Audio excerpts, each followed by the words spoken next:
What's happening? Oh, can I take it?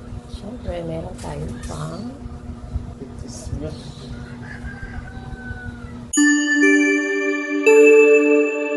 another day, another mini vlog na naman tayo for today's video mga karimix. At dahil nga bukod pa nung isang araw nagkikrave na ako sa no-bake macaroni, eto nga at gagawa na Since ako. May lakad din naman tayo dahil lulublob nga kami dito sa resort na malapit lang din naman sa amin. Sobrang init kaya naman naisipan namin dito kahit sa malapit man lamang. At dahil may tira pa nga ako macaroni, isasama ko na nga siya sa aking gagawin. Nagpakulo na nga ako ng tubig dito sa aking kasirola, nilagyan ko lang yan ng mantika at ng asin. At kapag kumukulo na nga siya mga karimix, syempre ilalagay na natin yung pasta or yung macaroni. Inuna ko na nga itong mga natira ko before na mga niluto ni Habibi. Dahil baka makakalimutan na naman, sayang naman. At syempre, isununod ko na rin itong ang bagong bukas ko na 500 grams na macaroni. Kahit anong tatak, okay lang yan. Mekos-mekos nga lang mga karimix, antay nating lumambot. At syempre, habang inintay natin lumambot ang macaroni, nagready na rin nga ako ng sibuyas bawang at hiniwa ko na nga rin yung mga hotdog. At dahil hindi nga tayo nakabili ng giniling at wala tayong stock, etong corned beef na lamang ang aking gagamitin. Kung ano ang available, yun lamang ang aking ginamit. At dito nga sa aking kawaling pangmalakasan na marami ng pinagdaanan, eto pa rin ang aking gagamitin. Naglagay lang ako ng mantika. Pinrito ko nga or pinride ko muna itong mga hotdog. Depende yan sa inyo kung paano nga kayo magluto ng sauce ng spaghetti or ng macaroni. Ako kasi gusto ko talaga pinapride muna ang hotdog bago ko nga isutay. At nang mapride ko na nga yung hotdog, sinutay ko na nga to or ginisa ko na sa sibuyas bawang at isanabay ko na rin yung corned beef. Imekos-mekos nyo na nga lang mga karimix hanggang sa lumabas na ang aroma at maluto nga ang corned beef. At kapag okay na nga, pwede nang ilagay ang spaghetti sauce. Kahit anong tatak ng spaghetti sauce is okay lamang. Depende po sa inyo kung paano nga kayo maggawa ng sauce ng spaghetti, ganun din po ito. Imekos-mekos nga lang mga karimix hanggang sa maging pwede na or luto na nga ang ating sauce. Madali lang din naman siyang lutuin mga karimix. Kayang-kaya nyo nga ito dahil simple lamang naman mag-prepare ng ganito. Syempre ang mga pampalasa mga karimix, huwag nyo kakalimutan. Depende sa inyo kung anong mga pampalasa ang gusto nyong ilagay. Kaya naman tinikman ko na. At mukha namang ready na nga rin itong aking pinakuluang macaroni. Kaya naman i-drain na nga natin to, kaya tinawag ko si Habibi para siya ang mag-drain at bibidyohan ko nga. Ganito din ba kayo mga karimix na pag nagde-drain ng pasta or ng macaroni binubuksan nyo or hinuhugasan nyo pa rin sa tubig para nga hindi ito magdikit-dikit dahil mainit nga siya. Kaya talagang hinuhugasan namin kahit yung pasta ng spaghetti. At after nga nyan, pwede nyo nang ihalo o ilagay nga do sa sauce na ginawa natin kanina. O diba ganun lang kasimple at kadali, kaya naman makakapag-isip ka na ng ipapamerienda mo at madadala nyo sa mga outing nyo. Inilagay ko na nga rin ito sa aking nireding Tupperware para diretso na konting pasobra. Hinugasan ko na nga itong kawali ulit na pangmalakasan na marami na pinagdaanan. Dito na rin ako magagawa ng white sauce. May tira pa nga akong dairy cream, kaya naman yun na lang ang gagamitin ko. Sa part ngang ito mga karimix, tansya-tansya na lamang ang ginawa ko. Syempre inuna ko pa rin ang butter. At dahil kakaunti na nga itong natira kong butter,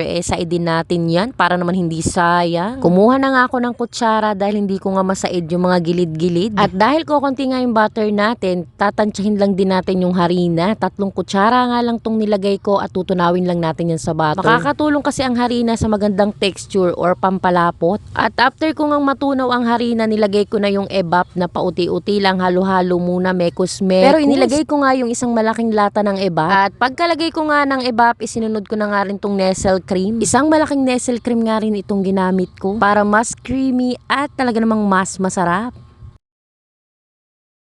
At nilagyan ko na nga rin to ng garlic powder at konting pangpalasa. At syempre, last but not the least, ang ating cheese quick melt na ilalagay nga dito sa ating pinakahuling white sauce. Dagdag pang pasarap at talaga namang pampaganda rin ng texture. Nung isang araw ko pa talaga gustong gumawa nga ng baked macaroni, talaga lang ngayon lang nagkaroon ng pagkakataon. Kaya naman craving satisfied na tayo. Balik nga tayo dito sa ating white sauce. Pagkagalagay nyo nga ng quick melt cheese, eto't imekos-mekos nyo lamang hanggang sa maging okay na. At eto na nga, ready na ang ating no-bake macaroni. Hindi ko na nga nabidyohan yung paglalagay ng white sauce sa ibabaw. At yun lang muna for today's video mga karimix. Maraming salamat sa patuloy na panonood.